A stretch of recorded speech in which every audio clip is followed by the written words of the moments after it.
नमस्कार दोस्तों, आप सभी का स्वागत है आज के पोस्ट मार्केट एनालिसिस वीडियो में। आज है मंडे और डेट है 22 सितंबर और आप सभी को हैप्पी नवरात्रि, जय माता दी। भाई लोगों, आज मैं करने वाला हूं आज के पूरे दिन का एनालिसिस तीनों इंडेक्स का, निफ्टी, बैंक निफ्टी और सेंसेक्स का, साथ ही ग्लोबल और इंडियन न्यूज जो आज मार्केट को अफेक्ट कर रही थी और कल के लिए स्ट्रैटेजी भी डिस्कस करेंगे। भाई लोगों, वीडियो में आगे बढ़ने से पहले आप लोग कमेंट में बताओ आज आपका प्रॉफिट हुआ या फिर लॉस, कमेंट जरूर करना। और आज का लाइक एम है 500 का। और भाई लोगों, एक बात ये भी है कि मैंने आपको पिछले वीडियो में बोला था कि अगर इस वीडियो में 100 कमेंट्स पूरे हो जाते हैं तो मैं आप लोगों के लिए अपनी पर्सनल स्ट्रैटेजी की वीडियो बनाऊंगा। तो मैंने उस वीडियो पर काम स्टार्ट कर दिया है भाई लोगों। मैं बहुत जल्दी वीडियो डाल दूंगा जो आपके लिए काफ़ी हेल्पफुल होगी। बस ऐसे ही भाई लोगों, आप अपना सपोर्ट बनाए रखना, मैं आपके लिए वीडियोज़ बनाता रहूंगा। तो भाई लोगों, वीडियो को एंड तक ज़रूर देखना। सबसे पहले बात करते हैं निफ्टी की। निफ्टी आज ओपन हुआ अराउंड 25,338 के आसपास और क्लोज हुआ है लगभग 25,200 के लेवल पर। आज के दिन सबसे पहले क्या हुआ, मार्केट गैप डाउन ओपन हुआ। क्यों? क्योंकि वीकेंड पर काफी नेगेटिव न्यूज आई थी।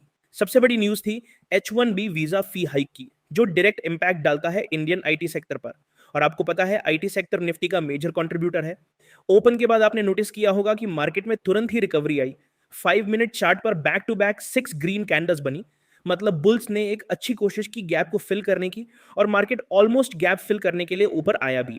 लेकिन वहीं पर एक स्ट्रॉन्ग रेजिस्टेंस जोन था जो कि है 25,320 के लेवल पर। यही रेजिस्टेंस मार्केट के लिए काफी स्ट्रॉन्ग रेजिस्टेंस जोन है। उसके बाद आपने देखा होगा कि निफ्टी ने नीचे की तरफ गिरना शुरू किया। पहले सपोर्ट लिया 25,270 के आसपास, थोड़ा बाउंस किया और फिर वापस ऊपर गया। यहां पर clear double top pattern form हुआ। और भाइयों, जब भी डबल टॉप बनता है वो एक बेरिश सिग्नल होता है और वही हुआ। निफ्टी ने नीचे गिरना शुरू कर दिया और फिर इसके बाद तो भाई लोगों, सेलिंग प्रेशर एकदम स्ट्रांग था। मार्केट ने वन वे सेलिंग दिखाई और लगभग 150 पॉइंट्स का फॉल दिया। आज प्रीमियम में भी काफी वॉलेटिलिटी थी, तो अगर किसी ने आज सही जगह पे सही टाइम पे ट्रेड लिया होगा उसने डेफिनेटली प्रॉफिट बनाया होगा। और फाइनली मार्केट आया सपोर्ट जोन तक, जो कि है 25,180 के जोन के आसपास। तो भाई लोगों, आज निफ्टी ने एकदम जबरदस्त बिहेव किया। जो मैंने प्रीवियस वीडियो में बोला था कि रेजिस्टेंस जोन के पास सेलिंग हो सकती है और सपोर्ट जोन के पास बाउंस आ सकता है, मार्केट ने एग्जैक्टली वही किया। अब बात करते हैं कल की, मतलब ट्यूसडे की स्ट्रैटेजी। कल निफ्टी की वीकली एक्सपायरी भी है, इसलिए वॉलेटिलिटी हाई रहेगी। अगर मार्केट कल फिर से 25,320 के रेजिस्टेंस जोन को टेस्ट करे और रिजेक्ट हो तो यहां एक शॉर्टिंग अपॉर्चुनिटी बनेगी। अगर मार्केट 25,180 के सपोर्ट को तोड़ता है तो डाउन साइड में नेक्स्ट सपोर्ट होगा 25,140 के आसपास। अगर सपोर्ट होल्ड करता है तो एक बाउंस बैक भी देखने को मिल सकता है। तो कल के लिए क्लियर प्लान यह है कि रेजिस्टेंस और सपोर्ट दोनों जोन्स को ध्यान से ऑब्जर्व करना है। कल के दिन मार्केट में जबरदस्त मोमेंटम मिल सकता है, तो भाई लोग इस वीडियो को 2-3 बार ध्यान से देख लेना और लेवल्स अच्छे से नोट कर लेना। भाई लोगों, अब बात करते हैं बैंक निफ्टी की। बैंक निफ्टी ओपन हुआ था लगभग 55,430 के आसपास और क्लोज हुआ है 55,280 के लेवल पर। बैंक निफ्टी का स्ट्रक्चर भी आज काफी सिमिलर रहा। गैप डाउन ओपन हुआ, थोड़ा ऊपर गया, लेकिन फिर एक स्ट्रॉन्ग रेजिस्टेंस से टकराकर नीचे आया।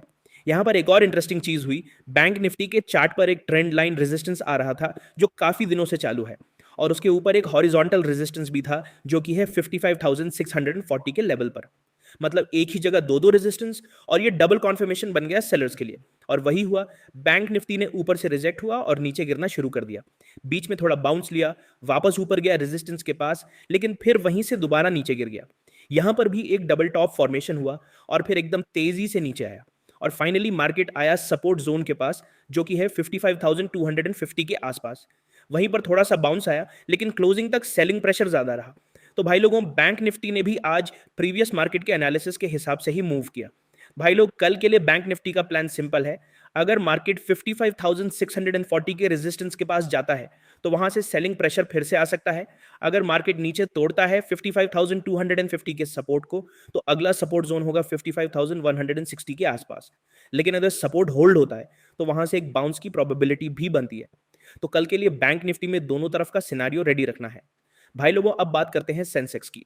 सेंसेक्स ओपन हुआ था अराउंड 82,150 के आसपास और क्लोज हुआ है 82,188 के लेवल पर।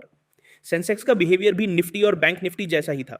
गैप डाउन ओपन हुआ, थोड़ा ऊपर गया, लेकिन फिर एक रेजिस्टेंस जोन से रिजेक्ट हो गया। यहां रेजिस्टेंस था 82,380 के जोन के आसपास। वहां पे मार्केट ने थोड़ा कंसोलिडेट किया, डबल टॉप पैटर्न बनाया और फिर नीचे की तरफ गिरना शुरू कर दिया। और नीचे आते हुए मार्केट गया तकरीबन 82,068 के जोन तक, जो एक स्ट्रॉन्ग सपोर्ट है। यहां से थोड़ा बाउंस आया, लेकिन फिर से सेलिंग प्रेशर बना रहा और क्लोजिंग के टाइम तक मार्केट वहीं सपोर्ट के ऊपर टिक गया। तो भाई लोगों, सेंसेक्स ने भी कल के बताए गए लेवल्स पे ही रिएक्ट किया और आज एकदम टेक्निकल्स के हिसाब से चल रहा था। कल के लिए सेंसेक्स की स्ट्रैटेजी ये रहेगी, अगर मार्केट 82,380 के रेजिस्टेंस पे जाता है तो फिर से सेलिंग आ सकती है। अगर सपोर्ट 82,068 ब्रेक होता है तो नीचे और गिरावट आ सकती है। अगर सपोर्ट होल्ड करता है तो बाउंस बैक भी पॉसिबल है। तो कल के लिए दोनों सिनेरियोज रेडी रखना और न्यूज पे भी नजर रखना। तो भाई लोगों, अब बात करते हैं पूरे ग्लोबल मार्केट की सिचुएशन। क्या न्यूज है, क्या टेंशंस हैं और कैसे वो इंडिया और हमारे स्टॉक्स को अफेक्ट कर रही हैं। ग्लोबल मार्केट्स में आज एक मिक्स्ड मूड है। एशिया के मार्केट्स मोस्टली थोड़े नर्वी हैं। जापान का निक्काई 2-3% ऊपर गया है। साउथ कोरिया का कॉस्पी भी पॉजिटिव था, लेकिन चाइना के मार्केट्स थोड़े फ्लैट या माइल्ड गेन्स के साथ हैं। यूरोप में फ्रांस का कैक 40 और जर्मनी का डैक्स थोड़े नीचे आए हैं, फाइनेंशियल और ट्रेड टेंशन के चलते। एफटीएसई 100 थोड़ा सा फ्लैट रहा। यूएस फ्यूचर्स थोड़े गिरने की तरफ हैं आफ्टर लास्ट वीक के स्ट्रॉन्ग रैली के बाद। लोग एक्सपेक्ट कर रहे हैं कि फेडरल रिजर्व और पॉलिसी मेकर्स का गाइडेंस आगे काफी इंपॉर्टेंट होगा। इंडस्ट्रियल डेटा, इन्फ्लेशन फिगर्स और फेड ऑफिशियल्स के स्पीचेस मार्केट को मूव कर सकते हैं। एक बड़ा ग्लोबल फैक्टर है US H-1B visa fee hike, $100,000 one time fee for new applicants. ये स्टेप आईटी सेक्टर के लिए बहुत बड़ी चिंता का मुद्दा बना है। जो Indian tech companies US clients के लिए काम करती हैं, उन पे कॉस्ट प्रेशर बढ़ेगा और लोग सी रिस्क देख रहे हैं आउटसोर्सिंग और कॉन्ट्रैक्ट सर्विसेज में। ऑयल प्राइस थोड़े डाउन हुए हैं क्योंकि सप्लाई ज्यादा है और डिमांड एक्सपेक्टेशंस थोड़ी कमजोर लग रही हैं।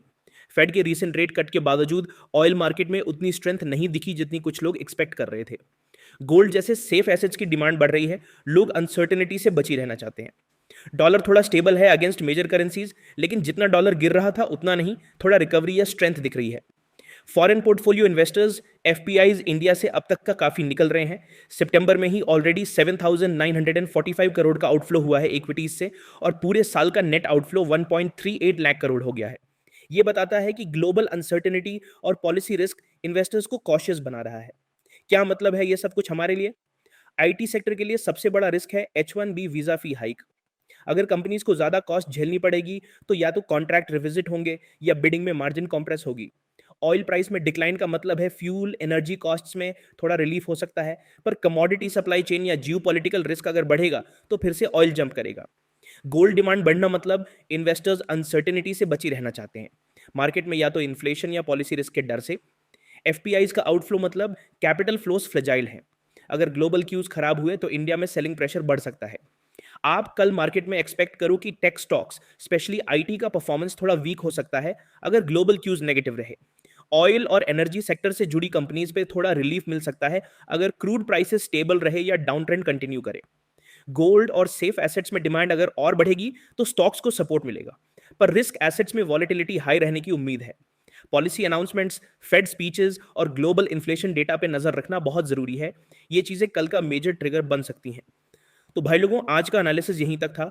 आज हमने देखा कैसे निफ्टी, बैंक निफ्टी और सेंसेक्स ने गैप डाउन ओपनिंग के बाद रिएक्ट किया, कैसे रेजिस्टेंस और सपोर्ट लेवल्स पर एग्जैक्ट रिएक्शन आया और कल के लिए क्या स्ट्रैटेजी बनानी है।